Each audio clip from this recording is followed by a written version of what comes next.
Hello again, everyone, and welcome back to the front line with Joe and Joe. Joe Pasillo, as always, joined by Joe Resinello. And once more, dear brothers and sisters, let us go into the breach on the Veritas Catholic Radio Network, 1350 on your AM dial, 103.9 on your FM dial, spreading the truth of the Catholic faith to the New York City metropolitan area. You know what I'm about to ask you to do? Download the app, share it with your friends. You'll have access to all of our station's content. Keeping in mind, we are an EWTN affiliate, so you have access to all that content also, along with our original programming, like the front line with Joe and Joe. And if you like what we do, we're all over social media, Rumble, X, Facebook, YouTube, wherever you see us. We go live Thursday nights, 9 o'clock, where we really get in a lot of trouble. And we post all of our Veritas interviews on there also. So wherever you see us, help us out. If you like what we're doing, like, subscribe, share. Most importantly, share these very good conversations so we could get out there and reach a wider audience. We would really appreciate that. So today, everybody out there knows Joe and Joe. We love talking about movies. Today we have Rob Kaczmark on the show, and he is the co-director and executive producer of Heart of a Servant, the story of Father Flanagan. All right. So, and this is a documentary. Rob, when is the movie coming out? When is it going to be released? October 8th in theaters nationwide, one night only. All right, one night only, and then Rob's going to tell us we're all where we could watch a movie. We can't get out that night where we could find the movie after that. I want to give a quick bio for those of you not familiar. Rob Kaczmark founded Spirit Juice Studios in 2007 for the purpose of elevating Catholic evangelization through powerful visuals and masterful storytelling. Since that time, Rob has guided and overseen the company and has grown to become a premier and award-winning creator of top-tier Catholic media content, which is something I want to talk to you about, Rob, in the course of the conversation. I want to focus in on that a little bit. He's a Chicago area native, originally began his career with a background in radio production and business marketing. Since founding Spirit Juice, he's gone on to work with clients from 15 countries, earned 12 Emmy Awards, and complete thousands of projects ranging from documentaries and music videos to podcasts and commercials, which have generated over 1 billion views. Rob Kaczmark, welcome to the front line with Joe and Joe, our brother. Joe, glad to be here. Thanks for that intro. You guys rule, and it's good to be among fellow Italians. There Love you it. go. Like, there's nothing like three paisans in a room talking about an Irish priest, man. That's all right. You're going to hand it over to Joe. Rob, we'll get rocking. Rob, we always start with the prayer. In the name of the Father, Son, Holy Spirit, amen. Remember, O most gracious Virgin Mary, never was it known that anyone who sought your help or sought your intercession was left unaided. Inspired by this confidence, we fly unto you, a virgin of virgins, our mother. To you we come, for you we stand, sinful and sorrowful. O Mother, the Word incarnate, despise not our petitions, but in your clemency hear and answer us, amen. In the name of the Father, Son, Holy Spirit, amen. Well, as Joe P. said, Rob's from Chicago. Rob told us that his mom was Italian. Joe and I obviously are Italian. I have a funny Boys Town story because we're going to be talking about Boys Town, the founder of Boys Town, who is Father Flanagan. When I was a kid, and I wasn't a good kid, to be honest with you. I was a far from going to church every day type of kid. That changed when I was 22. We would drive by Boys Town in Kearny, New Jersey, on the other side of the Passaic River on Route 21 going towards Newark. And every time I was acting up in the car, my mother would point to Boys Town and she'd tell me she's sending me there. That was her threat to me as a child, and that went on for many years. As we were driving on Route 21, going to Newark, New Jersey, she'd be like, "You see Boys Town?" And you could see it from the highway. She'd say, "I'm sending you to Boys Town." So I'm fully aware of Boys Town because of that. And when we saw this, we said we had to talk to you. But a lot of people probably don't know that a movie was made about Boys Town, and a famous actor, Spencer Tracy, I believe he won the Academy Award. That was in 1938. Tell us a little bit about that movie, because again, a lot of people nowadays probably don't know about that, but at the time, that was a big deal. At the time, it was huge. It's almost, I like to frame it in modern day. What would that mean nowadays? It would almost be like if Robert Downey Jr. played a priest, and the whole, like, it was like, the talk of pop culture. That's what Boys Town was at the time when it came out.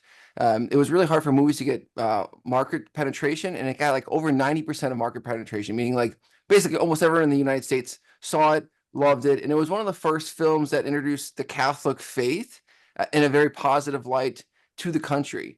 So it's really it's hard to sort of illustrate how big that was. And that it took Father Flanagan from, doing things in one way quietly in Nebraska to now sort of like nationwide status. And it impacted Spencer Tracy, who played Father Flanagan, so much that he gave the Oscar to Father Flanagan. He says, the work you're doing is more important, and I want you to have this. And so that the Oscar still lives in Boys Town. And so I think having someone of that celebrity status point to Father Flanagan, point to Boys Town, and say, keep doing this. This is so important. It was huge. It was huge. It really catapulted Father Flanagan from sort of a local legend to a nationwide person, and that he could go to any town in America and hold a press conference and people would show up. So it was remarkable what that film did, and what the power of media and the power of radio does. People listen. No, absolutely. If you're just joining us here at the front line with Joe and Joe, Rob Kaczmark's with us. He's co-director and executive producer of Heart of a Servant, the story of Father Flanagan. That's going to be released for one night in theaters on October 3rd. Rob, after the movie's released in theaters, where would our audience go to find it? What platforms are you going to be on? So TBD, we're trying to figure out the best sort of course of action. There's a lot of international, because after Father Flanagan started Boys Town, he did a lot of work internationally because he saw the need for caring for children all across the world, especially post World War II and post-war peace. So he traveled to Japan, he traveled to Ireland, Germany. So there's a lot of international. So we're probably gonna do an international release and then figure out sort of like where it's gonna land. I would imagine it's gonna land on streaming platforms that most people are aware of. All right, that sounds good. You know what amazes me about what you're talking about? You talk about Spencer Tracy playing Father Flanagan in 1938, winning an Academy Award. You could think of a character like Carl Malden plays the priest in On the Waterfront, right? We're big movie guys, Rob. I'm pretty good with film history. It's amazing. It's amazing how the portrayal of priests before the production code. I mean, was broken, all right, and then afterwards knows the quality of the movies. And again, I'm a movie guy. I didn't grow up in the golden era of Hollywood, so I've seen all the great movies, and there's many great movies that were made post breaking of the production code. But the greatest movies ever made were made before then. And the reason why I'm bringing this up is I wish Catholics, and that's why I mentioned it to you, and I know that you're doing it, and I know there's others that Joe and I have interviewed here on the show, are producing high quality, yes, Catholic content, where the portrayal of not only individuals like priests or lay people like ourselves, all right, or the Catholic faith in general is something to be celebrated, not torn down. And we're very pleased to see that movement. We could come. There's a few examples, and high profile people like Jim Caviezel and Mel Gibson, along with yourself. Joe and I interviewed the producers of Nefarious last year. Very Catholic picture, okay, and the quality is through the roof. Is where I'm going, and I think we need more of that. What are your thoughts on that? Because I'm sorry to be long winded. I thought a few years ago, and I love our evangelical brothers and sisters. I do, okay? And I applaud them for trying to get more of Christ into the culture. But sometimes, and I think they're coming along now, the quality of the pictures is not that great. Whereas what I've seen lately and what I'm seeing from Catholic producers like yourself, the quality of the pictures is through the roof. What's your thoughts on that? Or am I off base? I have a lot of thoughts and I love this topic. So I'd like to kind of go back even a little further. So Catholics understood the importance of beauty. And I say go to the Vatican, the Pietà, Michelangelo, all those are beautiful. Even go to France. All the cathedrals in France aren't just owned by the church, they're owned by the state. Why? Because they're so gosh darn beautiful. They understood that beauty is going to draw people in first. There's truth, what is it? Truth, beauty, and goodness. Beauty is the leading thing. And the church knew that. The church knew that thick and thin. It didn't even debate it. It's like, let's hire the best artists to create this. And then somewhere along the line, when new media came out, that slowly went down, and to a slump. Maybe it kind of hit its worst part in, say, the 80s, 90s, early 2000s, where I think now you described it's starting to get a higher quality again. So I can't overstate the importance of yes, the message is the most important. No Christian or Catholic's in a debate. This is the message the most important. But the vehicle that it's in, if it's in a bad vehicle, everyone's just going to ignore it. And so it's, I don't know. I'm very passionate about that, and I'm very I'm a little critical of some of the other places that have created poor quality media and said it's religious, Catholic, Christian, whatever. So I think it's not easy. It's hard to create high quality, and it takes a dedication to the craft. It takes a dedication financially, because shooting it at a high level and editing at a high level costs time and money. And I think a lot of times people think it's a wasted resource, but no one's looking at the Pietà and thinking that's a wasted resource. I don't know, whatever that costs.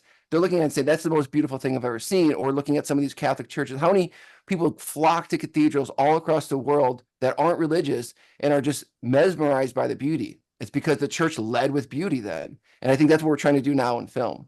Well, and I think I'm going to hand it over to Joe Rossinello, Rob, but I think that's going to be the magnet, because leaving aside, let's say for argument's sake, we all know Mel Gibson, Jim Caviezel, we all know The Passion of the Christ.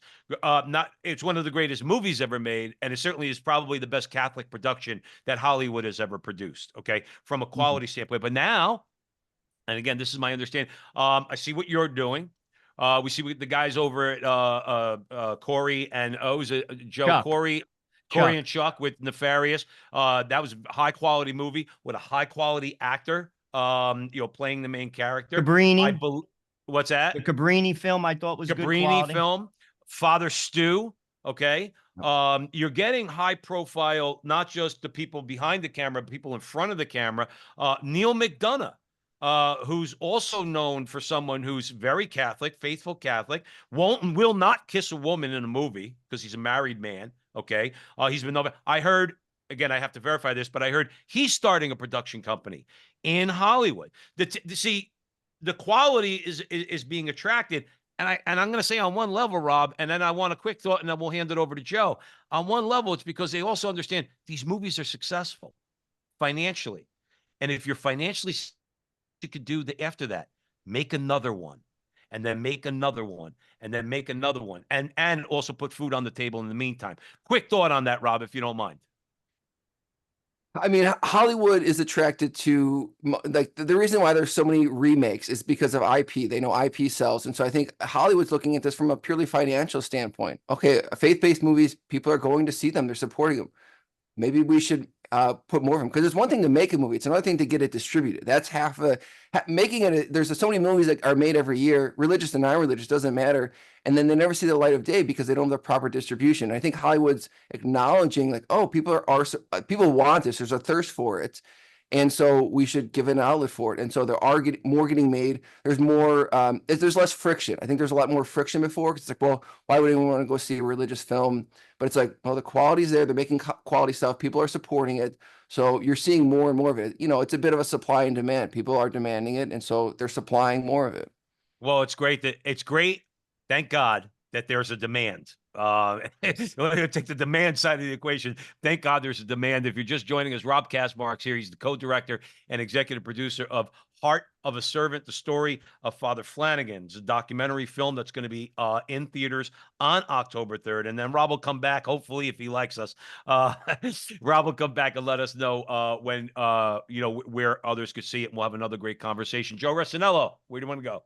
Rob, let's talk about Father Flanagan. I'm sure you learned a lot about his life. He came from Ireland. Obviously, you mentioned he was in Nebraska, but give us a little bit of background, because what I always find interesting about characters like Father Flanagan, we could talk about Patrick Peyton, another famous Irish priest around that same time in America.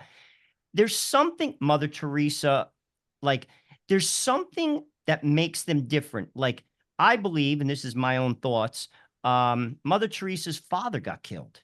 I actually think that was the fire, outside of the Holy Spirit, obviously. Like, it was a dramatic thing. It was a turn in a person's life.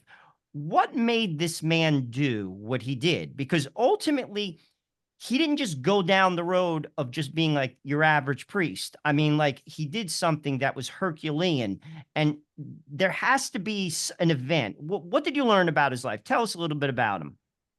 Well, if I can quote my kid's favorite movie, Bowser, pain is the greatest teacher. And I think Father Flanagan went through a tremendous amount of pain in his life, both physically. He was born premature. He was one of 11 kids. So, I mean, I got 2 kids, and I feel each one of them always feel like they're being neglected. So I couldn't imagine having 11 kids. It's got to be a struggle growing up. And he had a sort of a lifelong pneumonia, they want to say, or bronchitis. So he struggled physically a lot.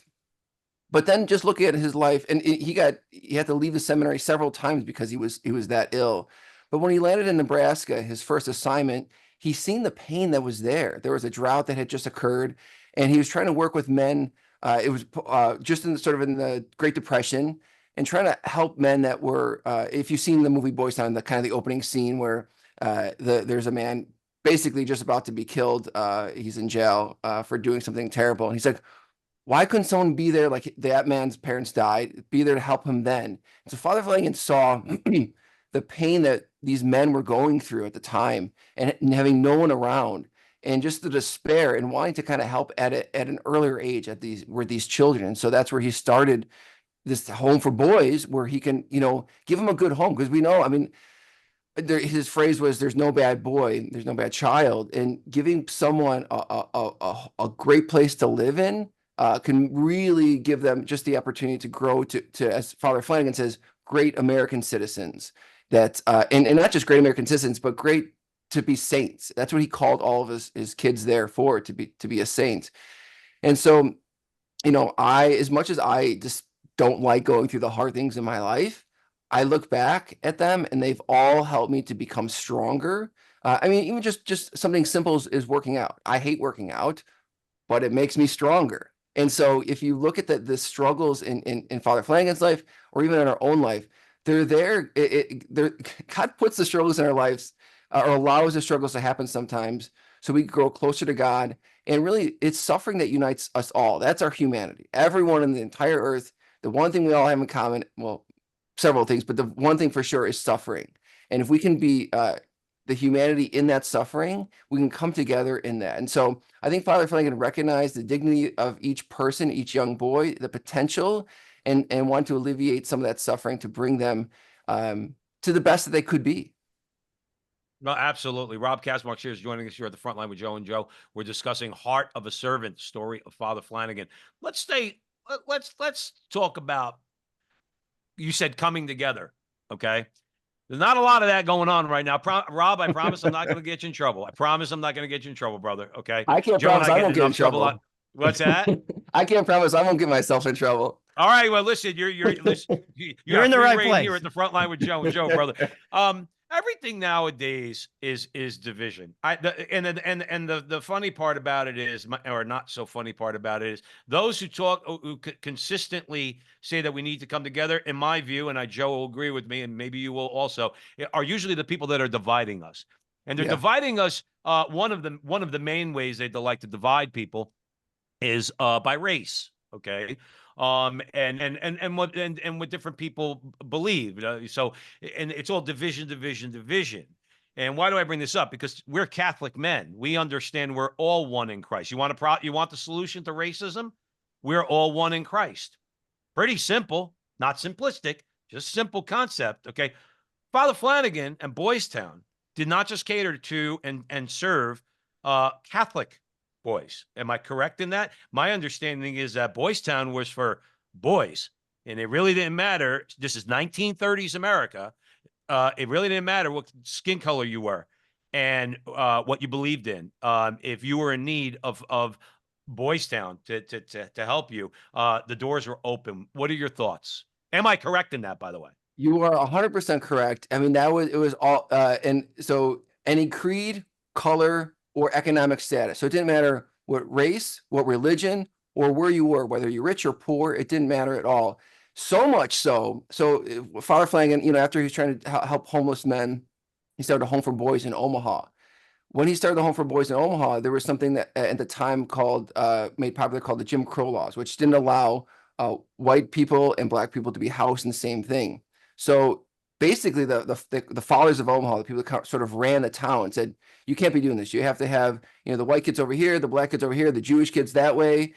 And Father Flanagan was an immigrant, an Irish immigrant, and upholding law was extremely important to Father Flanagan. Again, he was not only was a solid priest, but he was a good American. And so he didn't want to break the law. He said, okay. So he said, give me a little bit of time. And what he did, he drove all across Omaha, all across Nebraska, and he found a cornfield. And the reason why Boys Town is a town is because he moved everyone there where he could legally house everyone. And that's why Boys Town's a town. He created his own town to take care of these because he knew his Catholic faith called him to serve everyone, no matter who they were. And I think that, like, when I found that out, I mean, you know, Boys Town, and you just think it's kind of a catchy name. Like, no, it's an actual town with a postal code, a police department, everything that comes with a real town. That's remarkable. That is a saint in the making when you have someone that's that bold to do that, and not just to do it like it wasn't like I think you see a lot of people that are like, oh, they see something unjust and they'll maybe do something unjust too, but he was smart enough to navigate the law and still take care of everyone. And I think that's just absolutely remarkable and really inspiring. Well, it reminds you too what Jesus said: "With God, all things are possible." I'm not going to lie to you. If I was in Father Flanagan's position, like you said, you want to follow the law. Hopefully, unjust laws eventually will be overturned and things like that. I don't know what I would have done. Maybe I would have built a facility for the black kids and the Catholic kids here and the Protestant kids or the Jews. I don't know. I don't know that I would have driven across the field. But with God, all things are possible. And obviously, that requires a tremendous amount of faith. You don't just build a town. You know what I mean? You know, I'm sure Father Flanagan had limited resources. You don't just build a town, but with God, all things are possible. This is a great conversation, Rob Kaczmark. We're so happy to be speaking to you about this. We're happy and overjoyed that you did this documentary film, Heart of a Servant, the story of Father Flanagan. If you're just joining us here at the Frontline with Joe and Joe, this is a documentary film about Father Edward Flanagan. It's going to be released in theaters on October 3rd for one night. And then Rob will let us know when he comes back on the show where we could find it on whichever streaming platform that Rob chooses. Joe Resinello, where do you want to go? Let's stay on that topic and kind of expand upon it. I mean, this is 1930. That was revolutionary. I mean, like, let's be honest. A little insight. Joe and I are married to Haitian American women. I have 5 kids. I go to a Polish church. So, I mean, like, I walk in, I'm Italian, my wife's black, and I have 5 interracial kids. People look, you know what I'm saying? Like, and that's it now. So, I mean, like in 1930, that's just almost like unthinkable. Talk about the challenges, not just in that, but like also people are funny about like when they hear like, I'm going to bring in wayward boys and we're going to live near you. People are kind of like, no, you're not. No, I kind of like my little fiefdom here and keep away. You know what I'm saying? I don't care what they look like, but you're not bringing that type of kid in my neighborhood. I'm sure he had to deal with a ton of nonsense because you would have to deal with it now. Let's be honest. In 1930, particularly the way that the country looked at race, it was probably like off the hook. What are your thoughts? What happened? It was off the hook. I mean, the KKK made threats on his life on a regular basis. We cover that a little bit in the film just to kind of, you know, not to over talk about it, but Gloria Purvis, who's she's a sort of a social justice racial expert in the church, in the Catholic Church. She describes it as, you know, in one way, Father Flanagan almost gave up his whiteness to so many people because he was taking care of black kids. He was taking care of Jewish kids, and the KKK. There wasn't just color. It was also, they didn't like Catholics either. No, they hate Catholics, actually. Very much. And so everything he was doing, they saw it as an attack on American values. And so he had a lot of pressure. And not just that, but the boys traveled around the country and did, you know, different performances and stuff. And if they were in a restaurant where they didn't allow them to go, you know, the black kids to go through the front door, Father Flanagan would just get up and would take everyone somewhere else. And so he constantly, I mean, the stoicism that man must have had, because you also hear people like, oh, he never raised his voice and he was always very calm. So to stand up to all of that friction in the 30s, and Boys Town, from our research, was the first fully integrated town in the United States, meaning you had, you know, all colors and creeds in the same buildings. And so to be the first of that, you're going to get a lot of pushback. But again, Father Flanagan, his faith was the main driver. So he knew God, his Catholic formation called him to serve all those. We're all God's creation. And Joe, as you mentioned earlier, that's what we are. We're all God's creation. And you want to end, racism, you want to end some of the stuff. We're all God's creation. So it's somewhat simple, as you said, obviously it's more complex, but it is simple when you look at it in that way. Well, it's to me, some people say, well, you look at the world as a Catholic, so you think as a Catholic, right? But there's a reason why Catholic means universal, okay? Is because the ideas apply to everybody. Like everybody complains about race. If you applied Catholic social teaching in this country, regardless of the law, just Catholic social teaching when it comes to race, a lot of the problems, particularly in the inner city, are going to begin to get what's the word, lessened. Okay, and you can really start to put a dent in some of the things that these people go through, whether it's the Catholic view of education, whether Catholic view of proper healthcare, not the crap that we're sold, things like that. But nobody, again, the KKK hates Catholics. Well, our modern culture hates Catholics. Okay, they really don't like Catholics. All right. They don't want to hear anything about Pope Leo the 13th and Catholic social teaching when it comes to a lot of these things. And that's a major problem. That's why Joe and I do what we do. That's why there's many, you mentioned Glory of Purpose. There's a lot of people out there who are trying to evangelize in this way. And I say, look, you're all banging your head up against the wall about the election coming up in November. How about a little good dose of Catholic social teaching in America? That might be one way to go. Quick thought on that, Rob, before we go to break. You're right. I mean, Catholic means universal. If we can, and we should look at the world through a Catholic lens because we are Catholic, and I think we make things more complicated than they need to be. God sometimes, like we get it's all, there's so much going on, and I think that's why the power of prayer is so important. And for me, on my way to work every day, I pray the rosary, and that grounds me in my faith, and it grounds me in that. In simple prayers, being close to the Lord. When you're not close to the Lord, the devil likes to confuse you. The devil likes that. He lives in the confusion. And that's why one of my favorite images of Mary is the Mary undoer of knots. And it could be, because I think the world we live in, there's so many knots, there's so many well, there's this and there's that. No, it's very simple. Love your neighbor as yourself, isn't it? And so it's I don't know.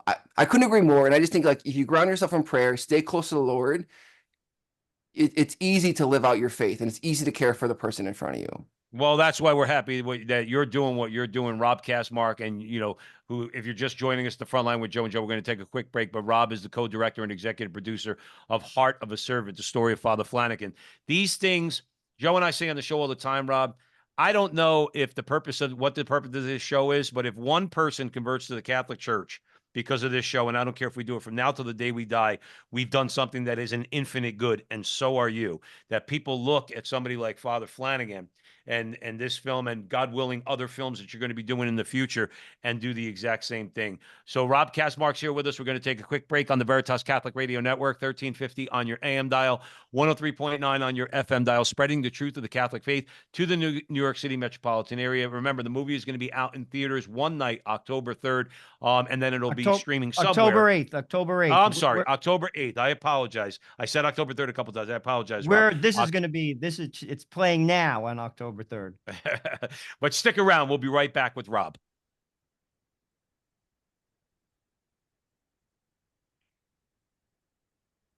Welcome back, everyone, to the front line with Joe and Joe. Joe Pasillo, Joe Rossinello. We are way in the breach with Rob Kaczmark. He's the co-director and executive producer of Heart of a Servant, the story of Father Flanagan, which will be out in theaters for one night on October 8th. I said in the prior segment, October 3rd. I apologize for that, on October 8th. So let's make sure we get tickets for that. Joe Rossinello. I want to talk about the whole idea of an orphanage. I mean, you're from Chicago. When I think orphanage, I think Blues Brothers.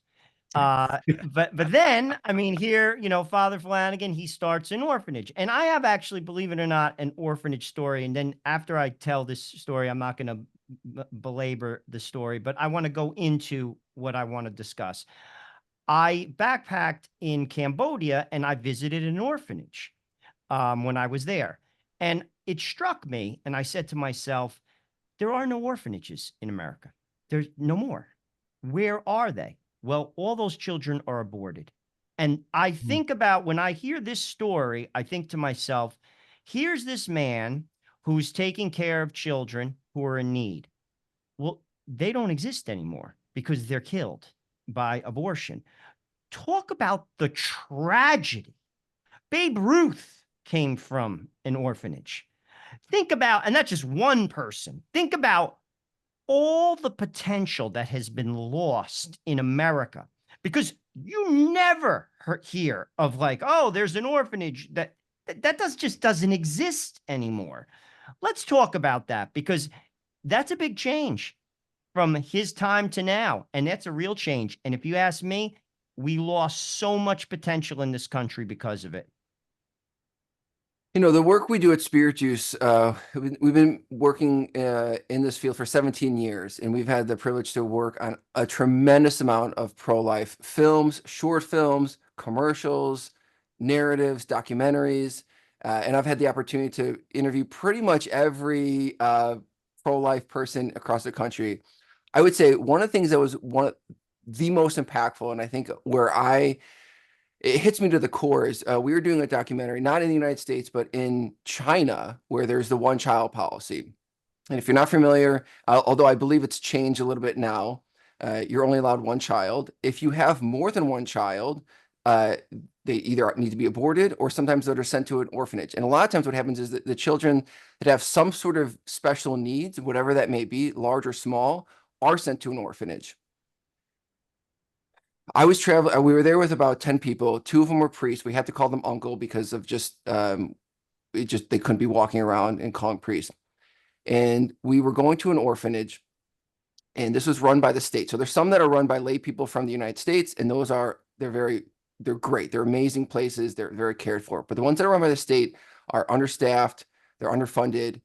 And they said, we're going to go there. We're just going to kind of sing some songs for the children and just try to cheer them up because they don't really get much interaction. And like, whatever you do, don't show any emotions because it's from, they can kick us out. It's a very unique privilege to be able to go in, to be able to do this. And I'm like, okay, I feel like I'm a pretty tough guy. I could probably count on 2 hands how many times I've cried in my life. We go in, and I was not prepared for what I saw. We walk into a room, maybe 400 square feet. The whole thing was lined with sort of cribs, if you will, where you had children from, newborn to all the way up to maybe 2, 3 max. So we're walking around, and it's just kind of hitting me like a ton of bricks until I get to this one boy who's in the corner. And all he can do is he's laying like this on his back with his head tilted. He's got some sort of thing where his head is about the size of a watermelon, a large watermelon. And I just cried like I have never cried before to see that young boy. And it was a bit of a question of my faith. I'm like, God, how could you allow this boy like just to be sitting here? I don't know how long he has to live, and to not see the value. So it took me a little bit to kind of reconcile this. And I thought about just why that was. And I didn't get a why, but what I got was this from God, just through prayer and talking to some of the priests on the trip, was a reflection that Mother Teresa and Pope John Paul II had. And they were talking about suffering. And, St. John Paul II was kind of talking more in a theological why there is suffering and this or that. And Mother Teresa, in one way, sort of like put him in his place. And he goes, it doesn't matter why there's suffering. There's always going to be suffering. And what we need to do is focus on how we can help the people in front of us.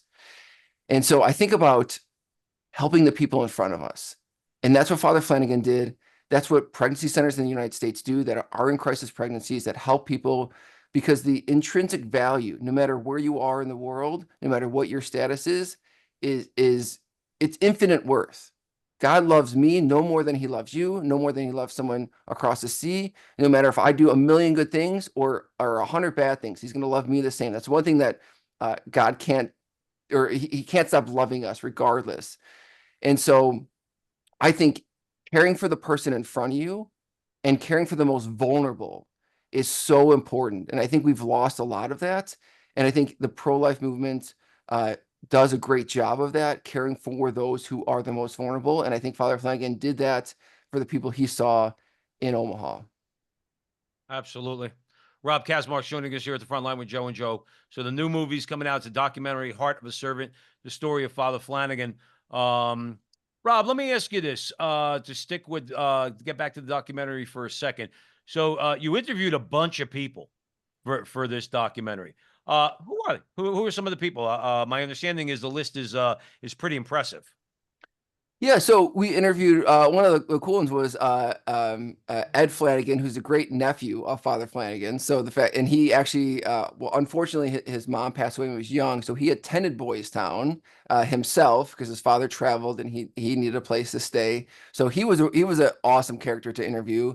We interviewed a priest, Father Ryan Lewis, who's a canon lawyer, who's kind of sort of on the investigation for his canonization. Because currently, Father Flanagan's a servant of God, and so they still need the 2 confirmed miracles. Deacon Omar, he had just a lot of I feel like he brought the heart to it.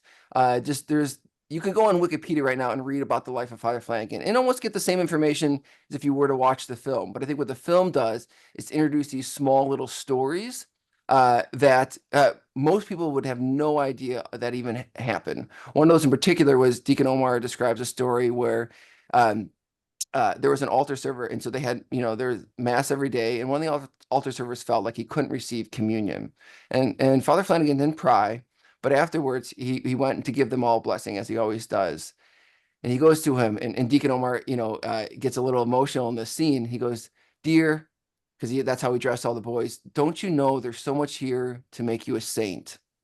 And that, for my research, that young boy went on to become a priest.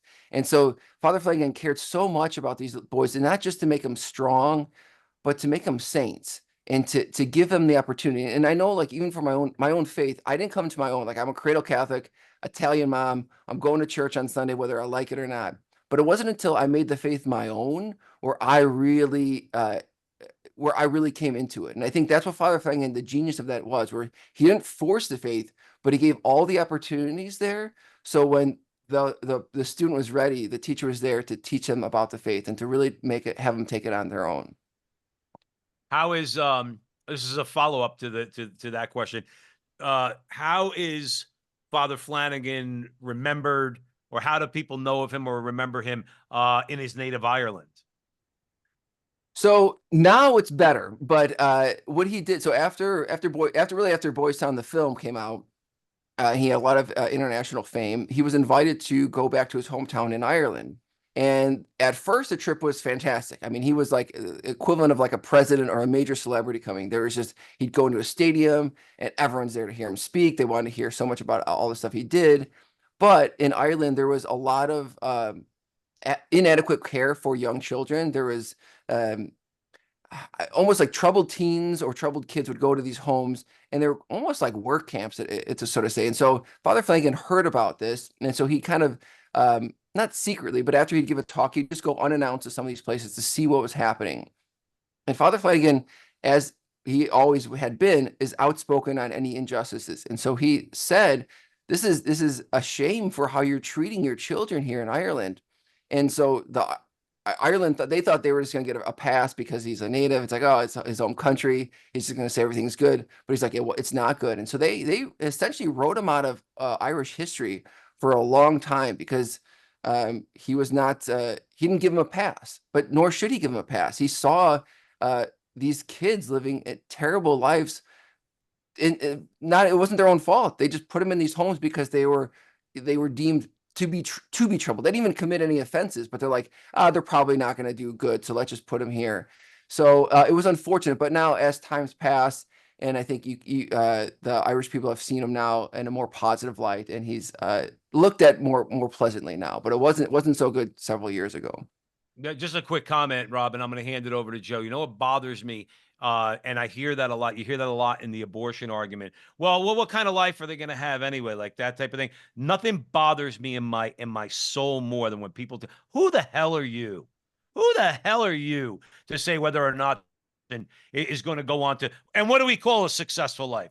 Going out and make money. Some of the biggest losers in the world are people who have a lot of money. There's some of the richest people in the world are people who don't have anything, who just wake up and go to work every day and barely scrape by. I hate that attitude. Sorry to rant, Rob, but that's the type of attitude that bothers me beyond belief. Well, what kind of life are they going to have? Joe mentioned Babe Ruth. Well, what if one of those kids becomes Babe Ruth? All right. Or how about this? What if one of those kids just goes on, like you said, maybe he becomes a priest, maybe meets a nice girl and has 10 kids and one of them becomes the Pope? Like it sticks in my craw a little bit because we know you, Joe, and I know we don't judge that. Okay, because all human life is valuable. Okay, but to make that prejudgment, well, they're not gonna have much of a life anyway, so why should we bother? Again, I'm sorry about the rant, Rob. No, I mean, listen, just to drive it home for everyone, and I know not everyone has an iPhone, but all the cool people have iPhones. You wouldn't have an iPhone if it wasn't for Steve Jobs. And from my understanding, Steve Jobs, he was adopted, or there was some there.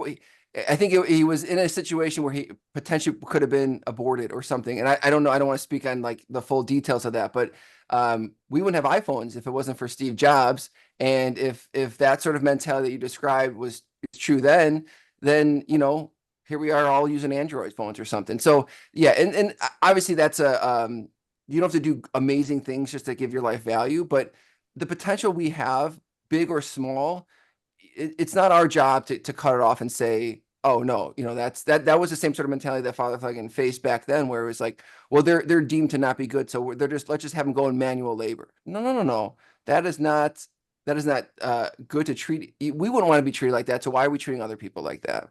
Exactly. Rob Kaczmark joining us here at the front line with Joe and Joe. So the new documentary film that Rob is the co-director and executive producer of, Heart of a Servant, the story of Father Flanagan. That's going to be in theaters one night on October 8th. And then it'll be on streaming platforms afterwards. Joe Resinello. When you read about saints, I know he's a servant of God, but he's on the track. What they do grows. Like I read the Magnificat in the morning, and it gives you a couple saints each day, and like you notice there's trends that certain saints, like their lives bear fruit. Now it starts in Omaha. How did the work, we'll call it, progress? Did it just stay in America? Did it go international? I believe it did go international. Walk us through that a little bit, because I think it gives people perspective. Because what I believe, and even like what we do, Joe and I, in this small little way, and things I've seen with regard, I have a similar background. I've worked with the Missionaries of Charity internationally. I've seen some things like that. When you're on the side of God and you're doing God's work, I mean, not like your work, like it's God's work. It grows. Money comes. Like I've seen this in my own life. Like when I used to travel to India, people would just hand me money. I swear. And it was almost like I felt obligated that I had to go back, because I'm like, I didn't even ask for it. People be on the train. They're like, you leaving? Here's $250. Here's money. Here's money. Here's money. I'd be like, I got $2,500 in my hand. I didn't even ask for a cent.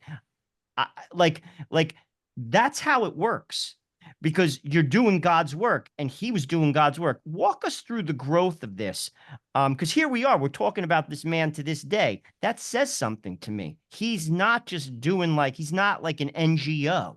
You know what I'm saying? There's a difference. To start Boys Town, it cost a lot of money. So Henry Monsky, who was a Jewish lawyer at the time, who had some money, helped Father Flanagan get off the ground, and kind of was a big supporter financially through Father Flanagan's early days, especially in Omaha. And so, Father Flanagan had the faith and knew that God was calling him to do this, and the money did come. Beyond that, once Boys Town was sort of like running, I don't say running on its own, but it was up and running. It had kind of almost everything it needed. World War II happened, and then there was the sort of the need for post-war peace. Father Flanagan in World War II, if some people know or don't know, he was named America's #1 war dad, and what that means is he had the most amount of men that named him next to kin. So because of a lot of his boys joined the military and were there, and some died in the military, some were injured, and so Father Flanagan was deeply impacted by that, and so he wrote a letter to the president, and it was a very heartfelt letter saying, I have years of experience of caring for children if you feel that my service is needed, I will go wherever you send me. I'm sort of paraphrasing it. And the president took him up on that offer and sent him to Japan. And we traveled to Japan for the documentary. And I believe there's over 3,000 locations there that use Father Flanagan's child care as the basis for their child care in Japan, also in Germany and Austria. And so the work spread because, you do something. I think God calls us to do something in a small way. It's like, what is the parable of the sower who plants the The oh mustard gosh. seed. Yeah, the mustard seed, and there's the one where he gives them a treasure and they bury it and that comes back, and then but the one that The talent. multiplied, that's it. Yeah, and that like I'm a good Catholic that can't quote the Oh, it's all Bible. good. It's all good. We usually paraphrase the Bible in Jersey language. No one understands it probably except Joe and I. We just kind of throw out our Jersey paraphrases. People are like, what the heck are these crazy people talking about? I love it. I love it. And that's Father Lincoln did that by caring for people. He did it in a small way where he was, because I think we can kind of forget that sometimes we see, all maybe the injustices across the world or wherever, and we forget that we need to start in our own home. And for Father Flanagan, I mean, he being a priest, he didn't have a wife and kids, but he had the people that were in front of him. And I think for us, we're called to care for those people in front of us, in our home, at our work, our friends, our neighborhood. And if you do that, and God's seeing that, like he's calling you to that, that will.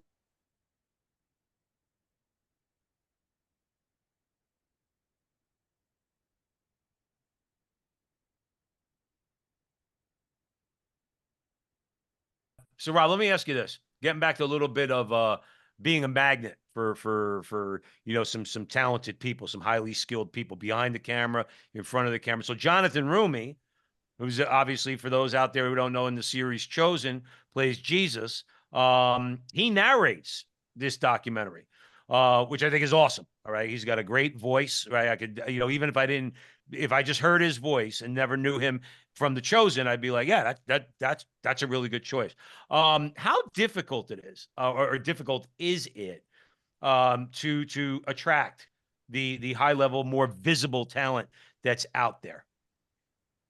Well, having a celebrity narrator on a documentary is always just from a marketing standpoint, it's going to get people in because, Father Flanagan, oh, okay, Boys Town, they might be somewhat familiar, maybe not. Jonathan Rumi, oh, okay, your ears are perked. And so thankfully, because I've been in the Catholic field for such a long time, thankfully I've had a few connections. And some of those connections was to his agent, and put this in front of him, and it took a long time, like many things, being patient. Nothing happened. It wasn't like made a call, oh, Jonathan's on, we're good to go. It took, I would say, at least 6 months, if not longer. But there was just something that was like, I feel like this is where God's calling us to, and to be patient and keep waiting for that to come. And once I mean, Jonathan's a very busy person, filming The Chosen and a variety of different movies. He's also just a trained voiceover actor. What I think a lot of people don't know is he's been doing voiceover for a long time, for video games, for TV, for tons of stuff.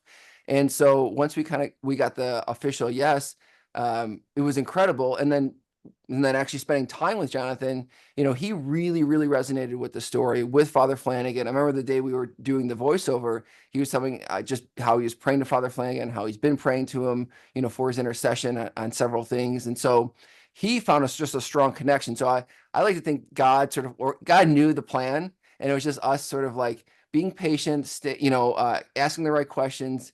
I'd like to think of, my motto is showing up and staying. That's how God can use you. You can't, if you don't show up, he can't use you, because you got to first show up, and you have to stay for God to use you. Because I think a lot of times we're there and they're like, nah, we're just going to go.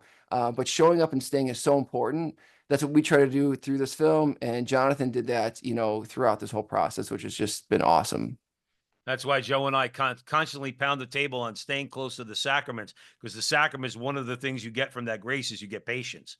And I'm the biggest culprit. I'm the most impatient person there is. But through God, thank you, Jesus, helping me to, like you said, not just show up and stay. Wait. Okay. Wait. I'm like Abraham. How long did Abraham wait? Okay. If you want to look at our father in faith, he waited, and he became he became our spiritual father. He also lived to So be yeah, like 180 too. So he had a lot, yeah, like, yeah. you know, So and he waited a long time. something like that. Joe Resinello, where do you want to go, brother? Obviously, to do a documentary, you got to do tons of research. Actually, I have a friend of mine who does documentaries. Believe it or not, in Ireland, he did one on Hume, John Hume. It's actually his name's Maurice Fitzpatrick, and it was a fairly big documentary. And I know his process, like because when he comes to America, he stays with my family, and it's tons of research. I mean, you probably had to like dig through a ton of stuff. Then you got to cut through all the stuff. What did you learn? Because clearly, like, there's, this, stuff on the surface. You know, he started, Boys Town. You know some of the stories. You probably talked to a lot of different people. What surprised you? Because I think when you do a project like this about a person like that, there's a lot of layers to that person. What surprised you? What did you learn that you didn't expect to learn? I learned so something I learned from running a business is I have had to pull myself out of things. When you start something, it was just me, so I had to do every single job. And then as I brought people on, I had to like learn how to take a step back.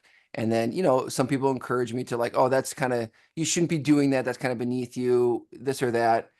And I learned that Father Flanagan was always in the weeds of it, but not in a bad way. He stayed big picture when he needed to, but what he did, and something that's not in the documentary, but I love, is that any child, anyone, I guess you could call anyone under 18 that was convicted of murder, he would travel to that courtroom and essentially plead to the jury and plead to the judge, say, listen, I will take ownership or take responsibility rather for this child. I'm going to bring him to Boys Town, and I'm going to care for him, and I'm going to essentially rehabilitate him, because he felt that, at that young age, they were clearly, if they committed murder, like there wasn't, something was missing in their life. They weren't coming from good homes. And so the fact that he did that over 100 times, like that's, and this is in the day of like jumping on a plane and, you can get there and back in a day, like going on a train, like this probably took him a week each time. I don't know, maybe a little longer, maybe a little less. And so he still saw the individual every single time throughout his entire life and would dedicate that time to do that. And so, there was a ton of research. Some of this you learn from reading stuff. Some of this you learn actually just, you do an interview with someone, you're like, oh, well, I had no idea that even occurred, because it sort of just like lives in that person's memory of how it is. And then you interview other people and you're like, oh, you hear the same story. And so it's a process. It's kind of like taking a big slab of marble. We talked about the Pietà earlier, and slowly taking things away. It's having all this information, and how do you bring it down into something that's cinematic and tells a story, and moves people emotionally, because I think that's the beauty and the power of media, not just to convey information, but to move people's hearts to want to do something. And that's what we try to do in this film. What, Rob? Is there a website that our audience could go to, or any social media attached to either yourself or the film that we could follow? Yeah, fatherflanaganfilm.com is the film's website, which you can get a ton of resources for the film. It links off to social media. All the social media handles are Father Flanagan Film, Instagram, YouTube, Facebook. Spirit Juice has a ton of stuff on social media. If you just Google Spirit Juice, you'll see a ton of our work pop up. And there's a lot more information that's out there on the site. The Father Flanagan League has a wealth of information. If anyone's ever in the Omaha area to go to Boys Town, you can actually visit the tomb of Father Flanagan. He's buried in Boys Town, and it's a little bit of a sort of a church tomb in a way. It's connected to the church. A lot of resources there. It's a very we and my wife were reflecting. We had some stuff going on, and we prayed at the tomb of Father Flanagan.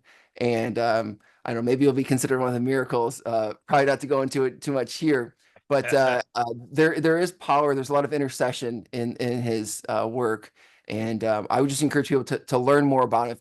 Please see the film, but there's a lot more out there, and I hope it inspires people to care for the person in front of you, as Father Flanagan did.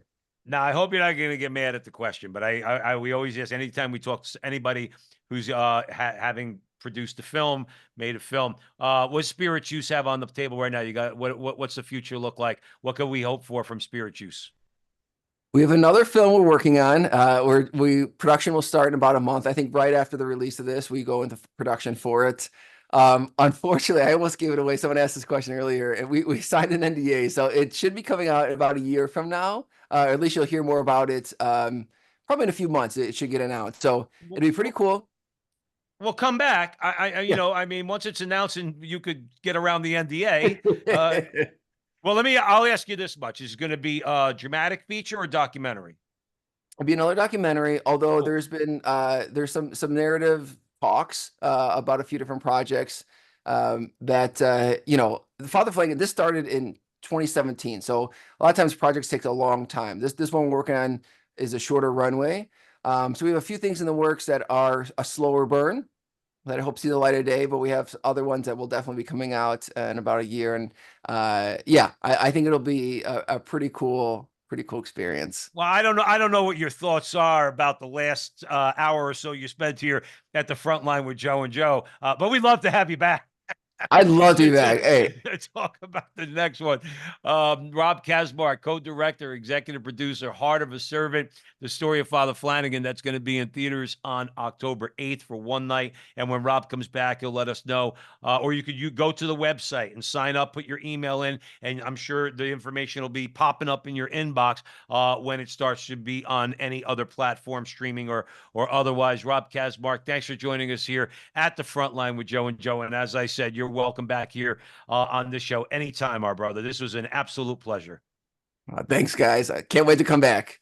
Absolutely. And thank you all out there for joining us at the Veritas Catholic Radio Network, 1350 on your AM dial, 103.9 on your FM dial, spreading the truth of the Catholic faith to the New York City metropolitan area.